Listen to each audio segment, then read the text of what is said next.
Nous pouvons lire encore dans 1 Jean. Tutasoma tena katika Yohana ya kwanza. Le premier livre de Jean. Kitabu ya kwanza ya Yohana. 1 Jean le chapitre 3. Yohana ya kwanza sura ya 3. Et le verset 20. Mstari yake ya 12. Le verset 20 nous dit ceci: car si notre cœur nous condamne, Dieu est plus grand que notre cœur et il connaît toutes choses. Bien-aimés, si notre cœur ne nous condamne pas, nous avons de l'assurance devant Dieu. Amen. Amen. Ikiwa mioyo yetu inatuhukumu, kwa maana Mungu ni mkubwa kuliko mioyo yetu, naye anajua yote. 21. Wapenzi, mioyo yetu isipotuhukumu, tuna imani mbele ya Mungu. Amen. Tite 1 verset 15. Tout est pur pour ceux qui sont purs, mais rien n'est pur pour ceux qui sont souillés et incrédules. Leur intelligence et leur conscience sont souillées. Amen. Amen. Que Dieu vous bénisse. Mungu awabariki. Ainsi, nous sommes en train d'étudier les sujets que vous êtes en train de suivre peut-être sur la voie des ondes, sur YouTube, sur Facebook. Surveillez vos motifs et vos objectifs. Je vous salue encore une fois au nom du Seigneur Jésus-Christ.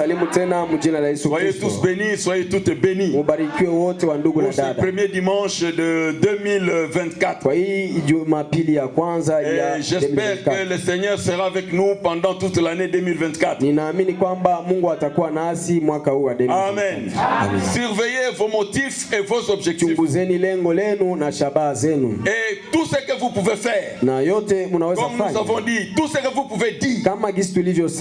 Surveillez pourquoi vous le dites. Surveillez les mobiles qui vous animent pour dire des choses. Surveillez les mobiles qui vous poussent à faire tel acte. Tu fais ceci pourquoi? Parce que Dieu contrôle nos cœurs. Il regarde nos desseins. Il regarde ce qui nous motive. Et c'est ce qui nous motive qui est important devant Dieu. Amen. Et nous avons vu qu'il y a les convictions profondes. Mais nos convictions ne sont pas la parole de Dieu. Il y a la parole et nos convictions. Et nous devons fonder nos convictions par la parole de Dieu. Amen. Et nous avons trouvé que tout prédicateur, il doit prêcher ses convictions, c'est-à-dire ce qu'il croit. Et toi mon frère, toi ma soeur, tu dois vivre tes convictions pour enlever l'hypocrisie de ton cœur. Parce que quand tu vis dans l'hypocrisie, tu ne vis pas bien. Tu ne vis pas bien. Tu as peur des yeux des hommes et non pas de l'œil de Dieu qui contrôle ton cœur. Que Dieu nous aide pour cela. Et nous sommes ici pour essayer de mettre de l'équilibre dans certaines choses. Parce qu'aujourd'hui le monde chrétien, nous sommes en train de condamner les uns pour rien, pour les apparences. Et là ce n'est pas correct. Quelqu'un va arriver dans une église, il regarde seulement les sœurs, il dit ici les gens sont tombés, il part, il vient seulement, il regarde mon petit ici, il dit tu t'es coiffé comment, il y a les coins ici, tu es tombé. Et ce sont ces choses-là que nous essayons de montrer au monde. Écoutez, peuple de Dieu, que dit la parole? Il y a les choses que nos cultures, que notre société peut accepter ou peut rejeter. Mais que dit la parole? Comme nous venons de chanter, le Seigneur éclaire mon chemin. Sa parole c'est le feu. Neno yake ni moto. Paul dit. Ile ndio Paulo anasema. Amen. Ainsi mes chers frères, vous devez savoir quand vous dites quelque chose, est-ce qu'il y a un appui scripturel ou il n'y a pas un appui scripturel. Dire la vérité, est-ce que c'est mauvais? C'est toujours bon. Mais regarde, quand tu dis la vérité avec de mauvais motifs, quand tu dis la vérité avec de mauvaises intentions, tu peux dire la vérité sur un frère, la vérité sur une soeur avec de mauvaises intentions. Cette vérité devient quoi? La médisance. La médisance, c'est kusema mubaya juu ya mtu. Voilà. La vérité qui devient une médisance. Alléluia. Oh peuple de Dieu, quand vous avez le Saint-Esprit, parce qu'un chrétien ce n'est pas comme un politicien. Le politicien connaît ton dossier et il garde ce dossier là. Il sait quand est-ce qu'il va le faire sortir. Alors, tu dis la vérité, oui. Mais pourquoi tu l'as dit maintenant? Tout ce temps ici, tu t'es dit pourquoi? Un chrétien, une fils de Dieu, une fille de Dieu, un fils de Dieu, il a le Saint-Esprit. Il n'a pas l'esprit de médisance. Kusema mubaya.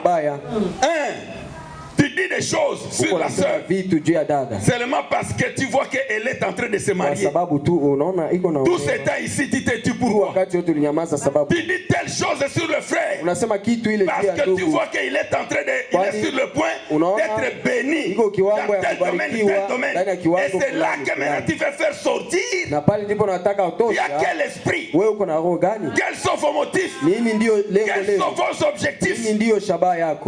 Vous voulez quoi? Vous cherchez quoi? Fils de Dieu, soyez sages, soyez prudents. Alléluia. Et que le Saint-Esprit vous conduise à toutes choses. Surveillez vos motifs, surveillez vos objectifs. Il y a de ces vérités-là qui n'édifient pas.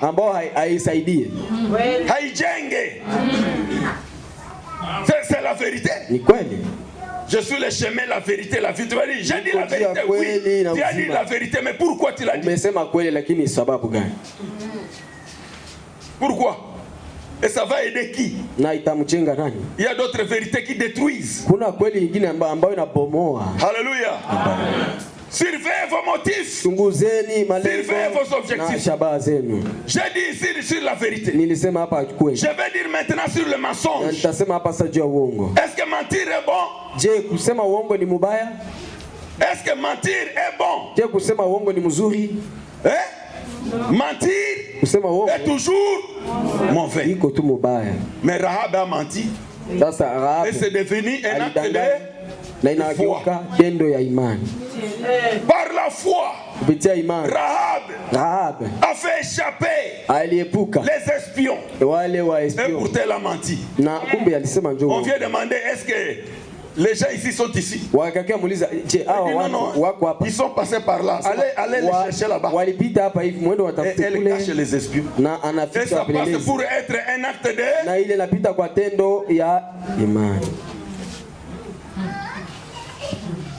J'aime voir Temple Yahweh, une église de grands. Une église de grands. Des gens mûrs. Des gens qui savent ce qu'ils font. Alléluia. Rahab a menti. Mais dans Hébreu, ce mensonge-là passe pour un acte de foi. N'est-ce pas? Rahab a menti. Tu vas dire, bon, donc, pasteur, tu veux nous dire quoi? J'ai dit ce que je dis pour que tu sois éveillé, pour que tu puisses grandir. Alléluia. Quand tu sais que ta soeur est Moulendu, est Mohema, et qu'on est en train de tuer les Moulendu, les Banande, tais-toi. Uliko mundande, haiko mundande. Ule wana za mundande azande mobira. Amen. C'est comme ça. Hapa kwa bahema bakalake hapa. Ah, bahema bafanda kawa.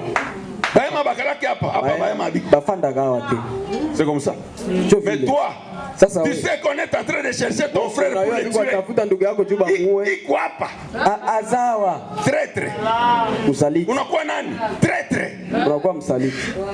Iko hapa. Azawa mkamata.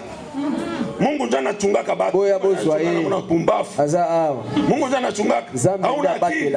Wewe za pumbafu. Mungu alikupatia akili jua nini? Zambe pesio mayele. Na unafanya vile pourquoi parce que ce n'est pas haiko ndugu yako ya damu. Angekuwa ndugu yako ya damu ungemprotéger. Voilà comment tu es faux. Tazama gisu mbaya. Tu es faux. Uko mubaya. Kweli. Peuple de Dieu. Kweli. Est-ce que nous nous comprenons? Taifa ya Mungu, je, tunasikilizana? Est-ce que nous nous attendons? Je, tunasikilizana? Est-ce que ça va? Je, inaingia vizuri? Que Dieu vous bénisse. Mungu awabariki. Surveillez vos motifs. Mchunguze malengo yenu. Surveillez vos objectifs. Na mashabaha zenu. Amen. Amen. Mimi nisema iko mubira juu ya kuokoa maisha yake. J'avais dit que c'est un bira, je voulais pour que ses enfants ne restent pas des orphelins, que sa femme ne reste pas. Dieu voit ce motif-là. Mungu anaonaka hili. Dieu voit pourquoi je l'ai dit. Mungu anaonaka kwa sababu gani nilisema. Tu l'as dit pourquoi? Ulisema sababu gani? Est-ce que tu es bon? Je, kuua ni mzuri? Est-ce que tu es bon? Je, kuua ni vizuri? Et pourquoi l'Éternel il est appelé l'Éternel des armées? Na kumbe Bwana anaitwa Bwana wa majeshi. Amen. Et pourquoi? Na kwa sababu gani? Nous prions que notre armée puisse faire quoi? Tunaomba kwamba jeshi yetu ishinde. Et l'armée va gagner. Na jeshi itashinda. En faisant quoi? Inapofanya nini? Alors, inapouua. Alors, na sasa pale. Est-ce que l'armée ne va pas tuer? Va tuer. Taua. Quand vous voyez les cadavres des ennemis, vous dites voilà. Maiti ya wadui mnafurahi. Quand vous donne seulement les cadavres de FARDC dia. Sawa, unaona maiti ya FARDC mnasema FARDC dit non. FARDC pona nini boye. Quand vous voyez voilà. Wakati mnaona dui. Atakoma. Ndio vile. Mtobale. Bakoyoka. Haiko hivi. Sivyo? Voilà. C'est pas parce que je l'ai dit, j'ai fait mal. J'ai dit la vérité. Le temps d'être hypocrite est révolu. Cessez d'être des hypocrites. Et soyez des chrétiens véritables. Voilà. Amen. C'est cela, mes chers frères. Amen. C'est pour cela nous sommes arrivés à dire la première qualité d'un prédicateur, c'est sa capacité à dire la vérité. La première qualité, c'est sa capacité à dire la vérité. Si tu n'es pas capable de dire la vérité, reste tranquille. Parce qu'il y a beaucoup de choses dans la Bible ici que tu ne sauras pas dire. Et dire la vérité, ce n'est pas facile. Tu peux les lire, mais venir les dire, ça devient difficile. Ça devient difficile. Gloire soit rendue à Dieu. Et nous avons vu que quand tu es appelé, surveille toujours tes motifs et tes objectifs. Tu dis que tu es appelé pour prêcher. Mais pourquoi? Quels sont tes motifs derrière cette prédication? Alléluia. Et nous avons vu que réellement être prédicateur, prêcher la parole, c'est facile. Mais être serviteur, c'est difficile. Pourquoi? Parce qu'un serviteur, c'est un leader. Il est en même temps serviteur et leader. Il est un panneau publicitaire. C'est le modèle du groupe. Vous voyez? Naona. Tu peux dire je vais prêcher. Oui. Ukasema tutahubiri. Tout le monde mtu yoyote qui a reçu Jésus-Christ ambaye alipokea Yesu Kristo a la capacité ana uwezo de témoigner Jésus-Christ. ya kushuhudia Yesu Kristo. Que ce soit les frères, que ce soit les sœurs, iwe dada. tout le monde Kila mtu peut dire voici les Écritures. Moi j'ai été baptisé au nom de Jésus-Christ. Voici les versets bibliques qui m'ont convaincu à être baptisé. Quand tu le fais, tu fais quoi? Mais tu prêches. Tu prêches. Vous voyez? Mais maintenant être serviteur. C'est ça ce que le prophète dit. Est-ce que tu es capable d'abandonner ce qui te donne le bénéfice? Tu es capable d'abandonner ce qui te donne le gain pour la cause de Christ, pour l'église du Dieu vivant? Est-ce que tu es prêt? Il dit surveillez vos motifs, vos objectifs. Le vrai motif, c'est quoi? Lisons cela. Question et réponse.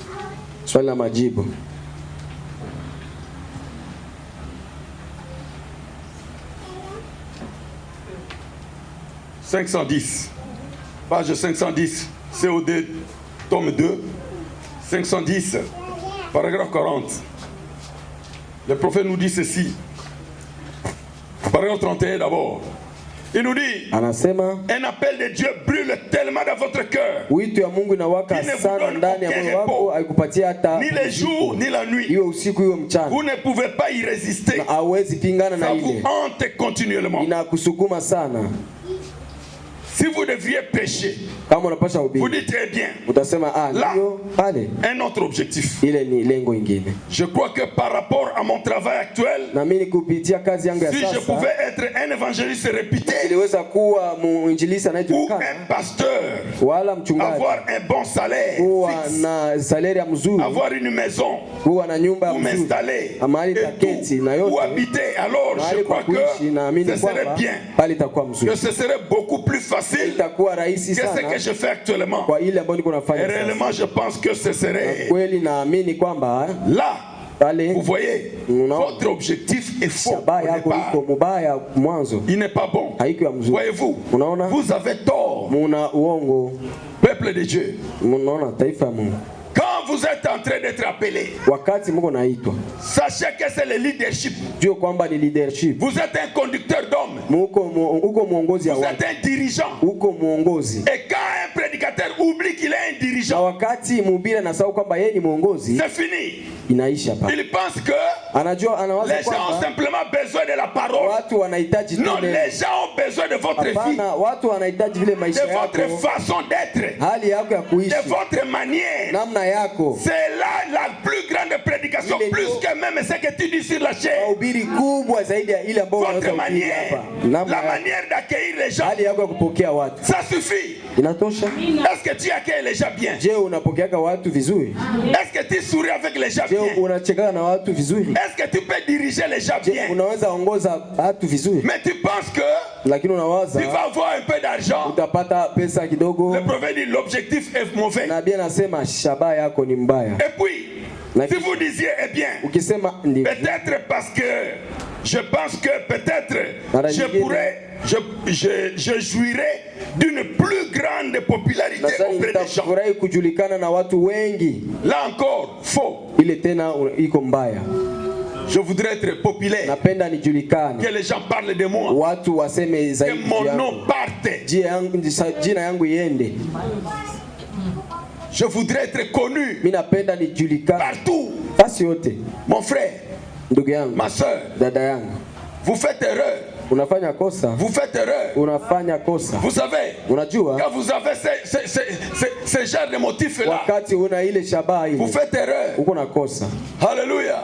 Vous savez, même le message ici n'a pas donné beaucoup de popularité à William Branham, même aux États-Unis. Vous savez, là où mon fils reste, c'est à Houston. Là où la colonne de feu est apparue. Alors je lui ai demandé, est-ce que là-bas il y a une église? Du message dit non. Il n'y en a pas. Même à Houston, il n'y en a pas. Alors je lui dis, pose la question un peu aux gens là-bas. Est-ce qu'ils connaissent William Branham? Les gens, ils disent non. À Houston, là où la colonne de feu et Jason était arrivé jusque là. Là où était cette maison-là, elle n'existe plus aujourd'hui. Vous voyez, ce message puissant et nous disons puissant, mais à cause de la vérité tu ne seras pas populaire. Dis seulement la vérité, prêche la vérité, reste dans la droiture, tu verras que tu ne seras pas populaire. Jésus ne l'a jamais été, William Branham n'a jamais été. Comment toi tu cherches à être populaire? Quand tu vas blâmer les gens, qui va t'aimer? Personne. Personne ne va vouloir de toi. Tu es trop tranchant. Tu es trop ceci, tu es trop cela. Non. On ne va pas rester avec toi. Tu ne seras pas populaire. William Branham continue de dire, vous voyez, vous allez constater que vous vous préparez à un grand fiasco. Fiasco. Échec. Vous-même, vous préparez un grand fiasco. Parce que vous allez chercher à être populaire. Après un certain moment, vous allez parler. Vous trouvez que non. Les gens que vous vouliez qu'ils viennent, ils ne viennent pas. Finalement, un autre comme toi va venir te voir. Mais est-ce que toi tu sais? Pourquoi est-ce que tu es comme ça? Mais viens, je vais te montrer la manière de faire. Tu vas faire ceci. Comme ça tu seras populaire. Voici ce que les gens aiment. Voici ce que les gens aiment. Dis seulement ça. Commence à faire ceci. Commence à faire cela. Et les gens vont venir. Un peu de mensonge, un peu de prophétie. Et voilà comment vous devenez ridicule. Vous allez devenir ridicule. Vous allez commencer à dire des choses. Quelqu'un dit oui, amen pasteur, amen prophète. Mais il part. Yenye alisemaka misi yaonaka. Alobaki wana na mona yango atate. Misi yaonaka. Anabaki anaye kuro. Il reste avec ça dans son cœur. Iko nasemaka tu yenye alisemaka misi yaonaka. Alobaka na. Voilà le fiasco dont William Branham parle. Kushindwa ambao William Branham anasema. Vous vous préparez un grand fiasco. Unajitayarisha kwa kushindwa. Vous allez flirter avec la politique. Utaongea na politique. Vous allez parler aux hommes politiques. Toujours la politique. La politique va vous ridiculiser. Et vous allez vous retrouver nulle part. Que Dieu nous aide. William Branham continue nous dire. Il dit vraiment, vous voyez. Mais bon, si votre objectif c'est même si je dois manger des crackers et boire de l'eau plate, puisqu'il y a mubichi, mukati ya mubichi, ça m'est égal. Je vais quand même prêcher l'évangile. C'est quelque chose qui vous obsède carrément. Il faut que je prêche l'évangile. Sinon c'est la mort. Voyez, alors là, vous réussirez parce que c'est Dieu qui traite avec vous. Quand vous allez prêcher l'évangile comme cela, pour dire que peu importe, même si je n'ai rien, je vais parler du Seigneur Jésus-Christ. Je vais dire la vérité au peuple. Même si c'est deux personnes, c'est trois personnes, je vais dire la vérité là. Dieu traite avec vous. Alléluia. Dieu traite avec vous. Surveillez vos motifs. Surveillez vos objectifs. Vous avez quelle raison quand vous êtes en train de prêcher? Amen. Que Dieu nous aide, peuple de Dieu. Amen. Vous avez un message. Le prophète continue, nous allons terminer. La citation. Il dit, vous réussirez parce que Dieu traite, c'est Dieu qui traite avec vous. Dieu s'est fait connaître à vous. Puisque effectivement, c'est Dieu qui vous donne aucun repos, qui ne vous donne aucun repos.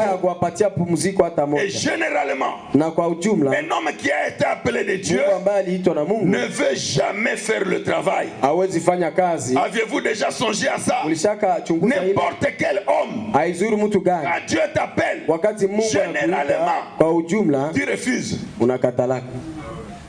Les gens refusent. Quand vous voyez quelqu'un, il est là-bas. Misi ubiria ketena.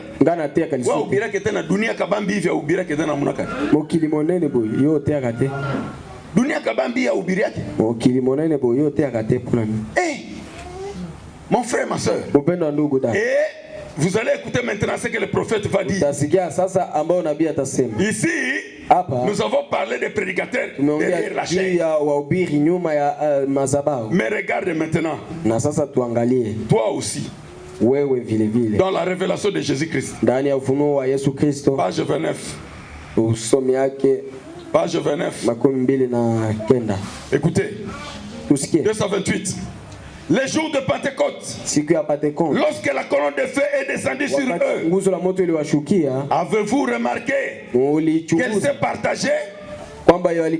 Des langues de feu se sont posées sur chacun d'eux. Du feu comme des langues se posant sur chacun d'eux. Que faisait Dieu? Se partageant lui-même dans l'église, venant à chacun de nous, donnant aux femmes, aux hommes, à tous une portion de son esprit, se divisant lui-même au sein de son église. Comment un homme peut-il venir dire l'homme saint, c'est le pape, l'homme saint, c'est l'évêque, l'homme saint, c'est Christ, l'Esprit Saint en nous? Comment pouvez-vous dire que les laïcs n'ont rien à dire? Écoutez bien, chacun de vous a quelque chose à dire. Chacun de vous a quelque chose. Et ce que tu vas dire, surveille tes motifs et tes objectifs. Chacun d'entre nous a quelque chose à dire. Amen. Il dit, chacun de vous a une œuvre à faire. Chacun d'entre nous, mon frère, ma soeur, tu es né sur la terre avec une mission. Est-ce que tu viens de découvrir ta mission? Pourquoi Dieu t'a mis sur la terre? Chacun d'entre nous a une mission. Tu as un rôle à jouer sur la terre ici. Tu n'es pas venu pour rien. Découvre ta mission. Découvre ta place. Tu peux dire, je peux prendre un exemple. Tu peux rester dans une communauté. Ça peut être ta propre communauté ou une communauté religieuse. Mais à un certain moment, tu vas trouver que non.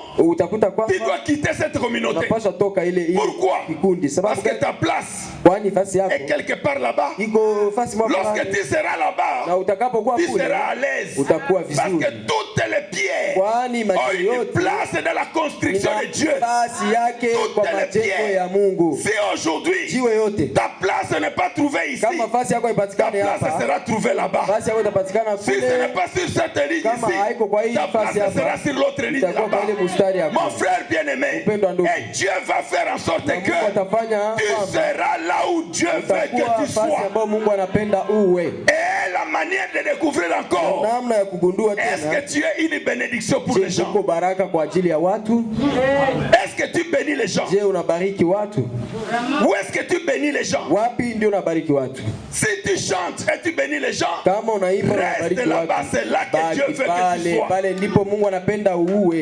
Si tu rends visite aux gens et que tu bénis les gens là-bas, rends visite aux gens, Dieu va te donner les moyens. Quand tu vas dire maintenant je deviens fatigué. Sasa ukishasema nimechoka, allez là-bas, dépoussez-la, allez là-bas. Tu vas voir Dieu lui-même va pourvoir le moyen. Utaona Mungu mwenyewe ataleta majibu. Parce que Dieu ne peut pas t'envoyer Mungu hawezi kutuma sans pourvoir au moyen. Asipo kukupatia matokeo. Si tu pries pour les gens, kama unaombea kwa watu, et que les gens sont bénis, na watu wanabarikiwa, reste là-bas, prie pour les gens. Omba kwa ajili ya watu. Tu as une œuvre à faire sur la terre. Una kazi ya kufanya duniani. Mon frère, ma soeur, upendwa ndugu, tu as une œuvre à faire. Una kazi ya kufanya.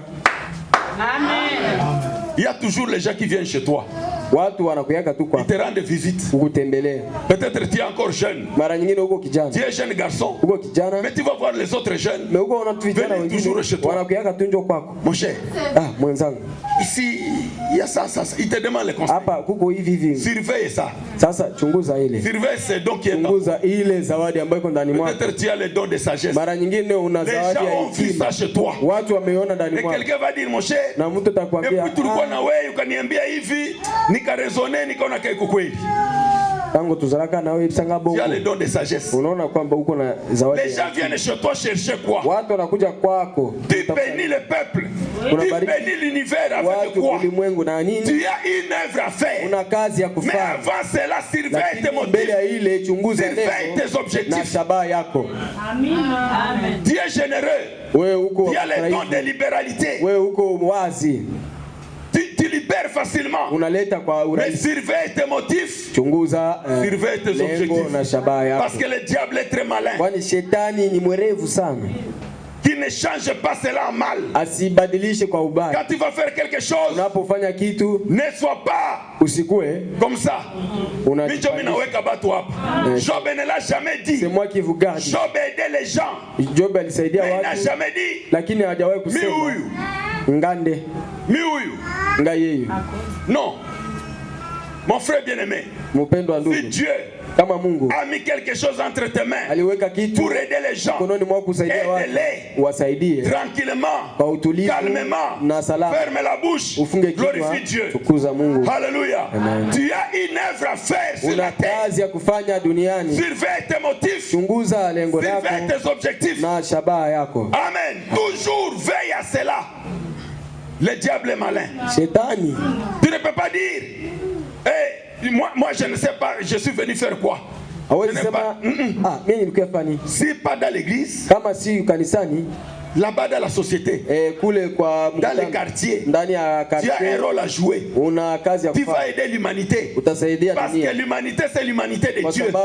C'est Dieu qui a créé les hommes et les femmes. Ton œuvre n'est pas seulement limitée à Temple Yahweh. Non. Ton œuvre, c'est pour l'humanité entière. Amen. Tu bénis les gens comment? Dans les quartiers, tout le monde connaît ces garçons. Tout le monde connaît cette fille. Elle est ceci, elle est cela. Tu fais quelque chose pour l'humanité. Amen. Amina. Alléluia. Amen. Surveille tes motifs. Surveille tes objectifs.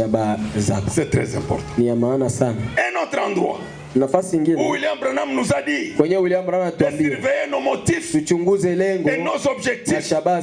C'est notre manière de nous vêtir. Hein? Est-ce que ce vêtir est mauvais? Mais regarde pourquoi tu es en train d'être vêtu comme ça. Nini njoo nasukuma wewe? Sababu yake ni nini? La cause c'est quoi? Kusudi gani? À cause de quoi? Unafanya vile na kusudi gani? Parce que kusudi njoo itakukondane. Kusudi ile njoo itakukondane mwisho. C'est ce qui va te condamner. Alléluia. Amen. Oh peuple de Dieu. Oh taifa ya Mungu. Vous savez frère. Unajua ndugu. Allons-y maintenant. Tuende sasa. Un autre endroit nafasi nyingine où William Branham nous a dit William Branham tuambia surveiller nos motifs tuchunguze malengo et nos objectifs na shabaha zetu. Alléluia. Amen. Il nous le dit anatuambia dans question-réponse ndani ya swali la majibu tome 2 827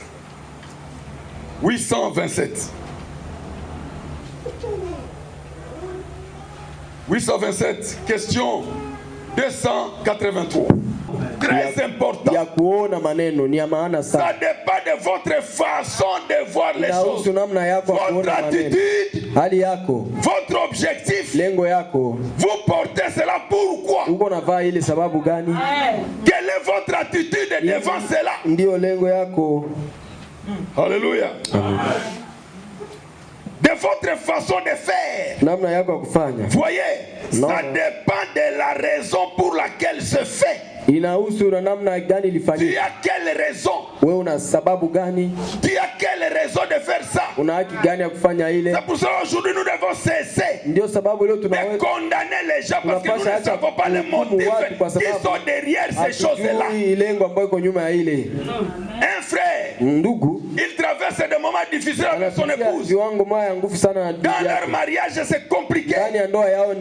Mais Dieu les aide à pouvoir aller de l'avant et franchir l'étape difficile. Et le mari dit, mon épouse est bien aimée, je t'offre ceci en symbole de cette persévérance que tu as eue.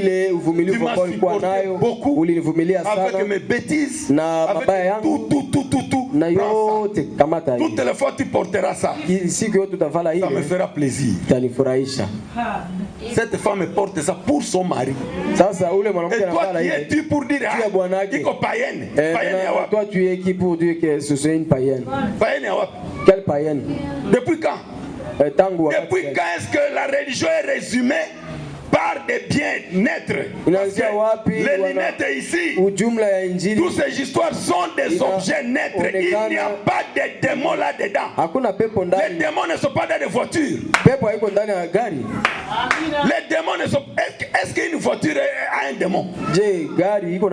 Mais si toi tu achètes cette voiture et tu commences à passer dans la ville de Bunia pour que les gens voient que tu as une belle voiture, de telle manière que tu roules à 20 à l'heure, de telle manière que tu peux causer même des accidents. Kila mtu ko nyuma kuna fatu pipi leta njia ukupale. Muone voiture. Mais n'achat kununua voiture, ça devient un péché. Ton attitude dans cette voiture, c'est ça le problème.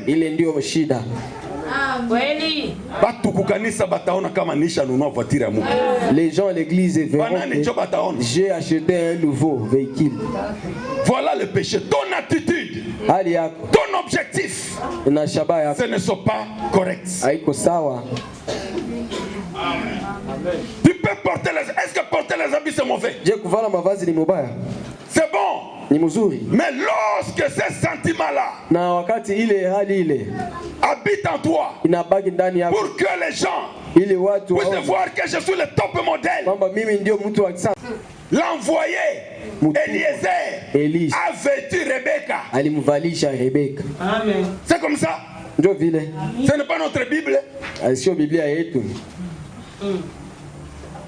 Puis je me suis incliné et prosterné devant l'Éternel. Et j'ai béni l'Éternel, le Dieu de mon Seigneur Abraham, qui m'a conduit fidèlement, afin que je prise la fille du frère de mon Seigneur pour son fils. J'ai mis l'anneau à son nez et le bracelet à ses mains. Les motifs et les objectifs. C'est comme ça, mes chers frères. C'est comme ça, mes chers frères. Si vous allez autrement, aujourd'hui, nous avons les montres. Et c'est quoi les montres? Alors, nous portons les montres. Et parfois les montres qui coûtent très cher. Tu vois, maintenant, le comble de confusion, c'est quoi? Vous allez trouver quelqu'un qui a une montre de $4,000, $5,000, parfois même $200,000. Il y a $200,000. Une montre de $200,000. Il condamne quelqu'un qui a un bracelet de $2. Alors moi, je me dis, mais ça, c'est quelle confusion? Vous trouvez les bouchons machettes, les boutons machettes, les boutons de machette ici, des boutons qui vous coûtent $15,000, boutons seulement. Bouton, il y a $15,000. Ça c'est quoi? Ce sont des bijoux. Et les gens portent ça. Et ça passe. Et ça passe. Oh, Église de Dieu vivant. Nous devons faire maintenant. Dans ta tête, tu dois te dire, écoutez, voici ce que la parole de Dieu dit. Voici ce que moi je vis. Voici mon attitude devant ces choses ici. Si moi je n'ai pas ces boutons-là, je ne peux pas condamner quelqu'un qui a des boutons comme ça. Amen. Vous voyez? Vous condamnez quelqu'un qui a ces boutons-là pour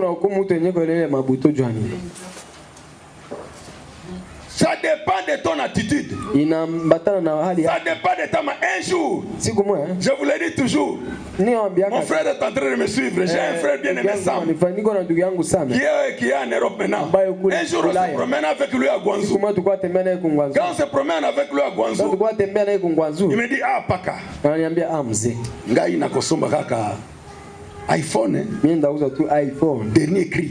Il y a $100, $1,300. Après 1,300. Soki na kiti nango na kin. Nikishuka nao kisasa. Ko beta ngo ataba 1,500, 1,000. Naweza uzisha 1,800 même. Ataba 1,800. Moi je dis ah frère Sam. Kamuliza ndugu Sam. Telefone kaka pamba $1,300. Hii telefone tu bure tu dola milioni moja na mapili. Ah, ngana go somba telefone ya $1,300 te. Mais siwezi uza telefone ya 1,300. Mwana tukano. Mimi hapa. Wa soki ba 200 wana. Kama iko dola 200 no. Lakini milioni moja na 300. Alors que moi j'ai porté une montre très chère. Et lui maintenant il dit Paka. Angalia kitu nyogo mkono. Atukanga ina kusomba montre te. Na mimi siwezi uza saa kabisa. Oya chere boy. Ya bei kali na kusomba te. Siwezi uza. Telefone za deja na montre. Na soma yoza na telefone na montre. Telefone iko na saa lakini wewe una telefone. Sala sikoyo za na musapi. Angalia yenyewe siko kwa mkono. Toi tu as lésé comment? Toi tu regardes. Wewe uko naangalia vitu yote unaangalia. C'est ça. Ça n'est pas de ton attitude. Ça n'est pas d'une personne à une autre. Mtu moja kwa mwingine. Ne condamnez pas les gens. Usihukumu watu. Ça dépend d'une personne à une autre. Na usu mtu kwa mwingine. Est-ce que nous nous comprenons? Est-ce que nous saisissons l'esprit dans lequel j'expose ces choses? Ndani ya roho ambao unaongea. Pour que les esprits de condamnation puissent nous quitter. Jugez les frères, jugez les sœurs par leur apparence. Kwa hali yao. Ya kuonekana. Et avec notre civilisation ici na hii basi hadi yetu ya kisasa hii ya usirimu. Mtu ya village na mtu ya ville bana maisha moya. Quelqu'un de village et celui du ville ici non. Bana maisha moya. Ils n'ont pas une même vie. Alors qu'au village kule kuko ba évangile moya modèle ingine. Là au village là il y a deux évangiles. Modèle ingine kuna juliza même mtu huyu. Maintenant tu te demandes mimi naisha kwenda kuhubiri kwa église ya baserenye abasukulaki hata nywele dans une église kwenda kusukula mimi nasikia huruma ne lave même pas les cheveux. Mimi naangalia basere hivi huruma kichwa mimi nasikia. Je suis en train de prêcher, je regarde la tête des sœurs, je me suis dit aïe. Sasa kuna kia kukuservire chakula kichwa kuna nuka. La sœur était sœur la nourriture. Mais est-ce que ça aussi c'est l'évangile? C'est mauvais, il est non injili. Peuple de Dieu, soyez propres. Soyez propres. Amen. C'est cela. Mes chers frères bien-aimés, j'aimerais simplement vous montrer Rebecca. Ce qu'elle portait. Maintenant regardons Dieu. Quand il décrit Israël comme une femme, comment est-ce que Dieu a vêtu cette femme-là? Israël est le type de l'épouse. Voyons Ézéchiel. Nous sommes ensemble. J'ai encore 2 minutes. Ézéchiel 16. Ézéchiel 16. Ah, peuple de Dieu. Ézéchiel 16. Si cela peut vous aider encore une fois. Ézéchiel chapitre 16. Parce que je sais beaucoup de gens c'est devenu comme une tentation. Quelqu'un peut lui offrir, ou son oncle, ou son papa peut lui offrir des bijoux. Voilà que bijoux. Na bengine biko na manyumba hapa bavala ke njo biko nae. Bon mwache kwa hypocrisie. Mwache vala hayo. Sasa unaficha ujani. Na Mungu anayaka kama uko naye. Na Mungu anayaka kama unapenda yao. Je sais que tu aimes ça, tu as ça. Mimi nasema bongo. Je menti. Alors. Mwache ziaka. Mwache ziaka. Les seuls avant. Mungu naye. Vous en avez. Sasa unafichaka juu ya nini? Maintenant tu caches ça pour quoi? Mwana usere samwa saka fete hivi unaona aisha kati ya la sere quand c'est la fête. Tena kwa naye. Ah, mais là ça.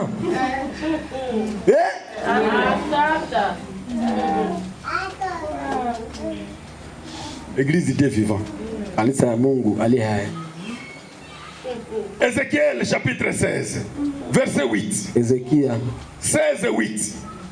16 8 nous dit ceci. Je passais près de toi. Je te regardais et voici ton temps était là. Le temps des amours. J'entendis sur toi le pan de ma robe. J'ai couvert ta nudité. Je te jurai fidélité. J'ai fait alliance avec toi. Dit le Seigneur l'Éternel. Et tu fus à moi. Je te lavais dans l'eau. Je fis disparaître le sang qui était sur toi. Et je t'oignis avec de l'huile. Je t'ai donné des vêtements brodés et une chaussure de peau teinte en bleu. Je t'ai ceigni de fin lin et je t'ai couvert de soie. Je t'ai paré d'ornements. Dieu, il a fait quoi? Je t'ai paré de... J'ai mis des bracelets à tes mains, un collier à ton cou.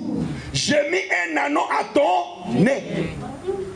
Et l'argent est dépendant à tes oreilles.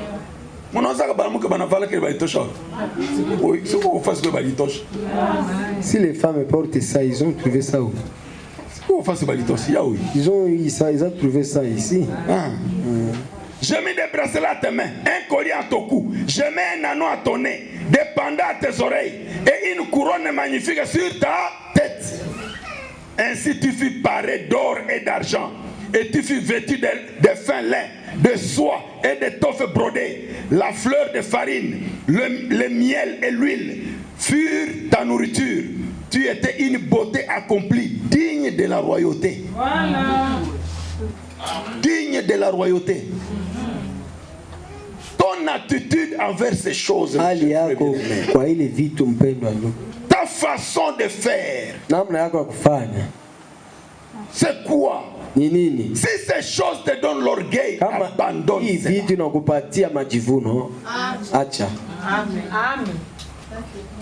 Si porter des souliers, ça te donne de l'orgueil, abandonne ces souliers-là. Quand nous étions jeunes, il n'y avait pas de souliers comme ce que nous avons aujourd'hui. Alors il y avait des craquants. On ajoutait des craquants ici au talon.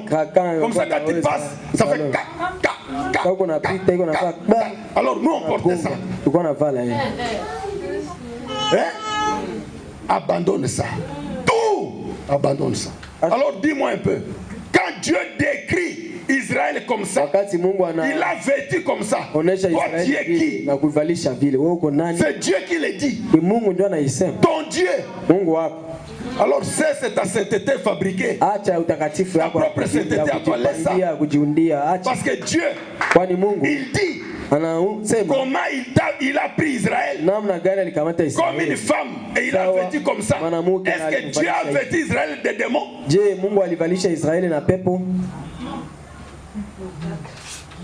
Que Dieu nous aide. Que Dieu nous aide. Ce que je trouve de confusion purement, c'est que parmi les bijoux, il y a des bijoux que nous acceptons et il y a des bijoux que nous refusons. Ça on accepte, ça on refuse. Si c'est péché, c'est péché pour tout. Si c'est bon, c'est bon. Amen. Alléluia. Amen. Amen, peuple de Dieu. Écoutez maintenant, peuple de Dieu, ce que Jésus nous dit en Jean chapitre 7. Jean chapitre 7. Jean chapitre 7. Jean 7, le verset 24. 7:24. Ne jugez pas selon l'apparence, mais jugez selon la justice. Ne jugez pas selon l'apparence, mais jugez selon la justice. Et tout juge a un livre de loi. Un juge, il a le code de la famille. Je sais pas moi, il va dire par exemple, il y a des ordonnances là-dedans. La loi dit ceci, la loi dit cela.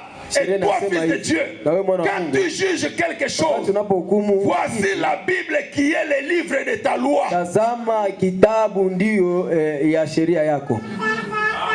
Amen. Est-ce que nous sommes, est-ce que ça va?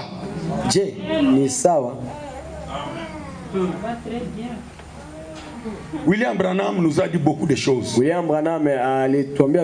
conseils et tout le reste. Comment les apparences pour aider le peuple. Voyons le nom blasphématoire. Le nom blasphématoire de 62.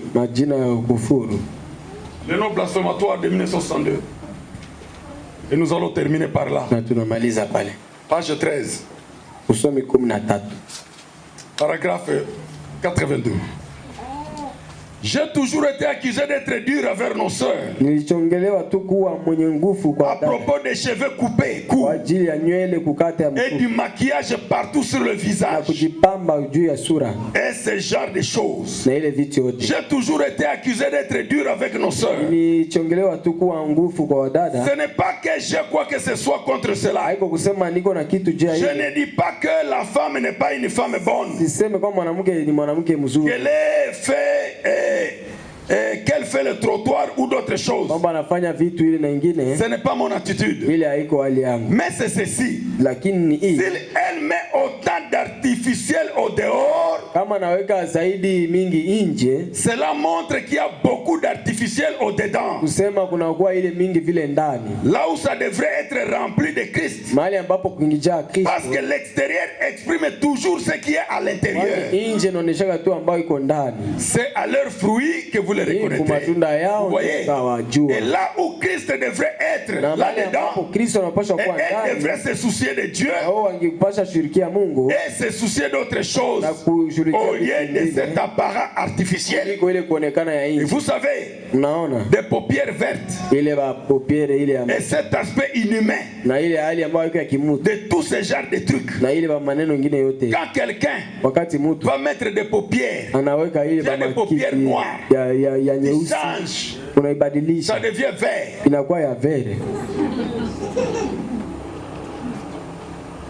Alors le prophète dit, je ne suis pas pour ça. Et je ne crois pas que la Bible le soit aussi. J'aime que nous restions comme nous sommes. Mais notez maintenant, si elle n'a pas d'oncle et qu'elle veut s'en mettre, si elle n'a pas de dents, elle qu'en a besoin, si vous n'avez pas de bras et que vous en avez besoin, si vous n'avez pas de cheveux et que vous en avez besoin, vous n'avez pas ces choses, c'est différent. Si vous n'avez pas de cheveux, mettez. Si vous n'avez pas de dents, ajoutez d'autres dents, achetez d'autres dents. Mais vous ne pouvez pas lever des dents, des vraies dents, pour mettre maintenant des dents en or. Unatosha hii yako yenyewe uko naye, unavala sasa ya or. Bon, sijui kama ya or itakuwa namna gani. Na vile ulishavala ile ya or, utapenda uko na cheka atu mama batu baone tu meno yako ile ya or. C'est faux. Hautapenda batengeneze meno yenyewe nafanana meno. Kama unapenda batengeneze meno, acha kutengeneze meno yenyewe nafanana meno qui ressemble à tes dents. Amen. Sawa. Merci. Ces choses, vous pensez que c'est rien. Mais ce sont des choses qui amènent beaucoup de problèmes. Les gens ont résumé. Ils ont résumé la Bible à ces choses. Les gens ont pris ces choses à la place des 10 commandements. Oui, au même niveau que les 10 commandements. C'est ça. Et c'est ça le problème. Allons-y. Le prophète continue.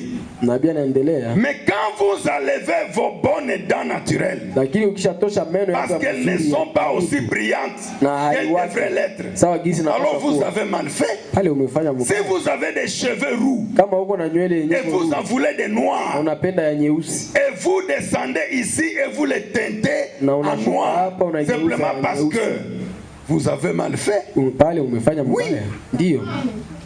Je le pense vraiment. Mais la chose principale, écoutez bien, la chose principale, il n'y a pas d'écriture pour cela.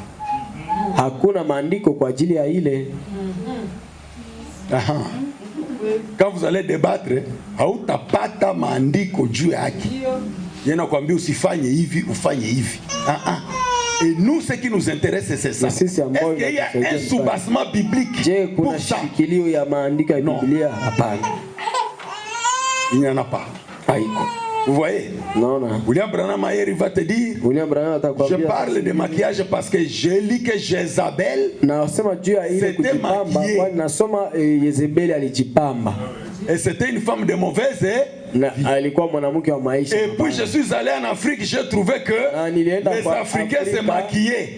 Alors j'ai trouvé que le maquillage c'est l'esprit de paganisme. Mais il n'y a pas de soubassement biblique à cela. Lui-même il dit, il n'y a pas d'écriture pour cela. Seulement pour ce qui est de couper les cheveux, il y a des écritures pour cela. J'en ai plusieurs. Donc nous voulons nous assurer que c'est juste. Il n'y a pas d'écriture pour cela. Wewe mwenyewe unayo ngozi yako kama iko namna gani? Wewe tikone si kama uko natia movate, si tu unatia nini? Kama uko natia nini? Naangalia hapo sasa tutangaje. Wewe peke na ngozi yako. Toi seul avec ta peau. Mimi nasema mbaya.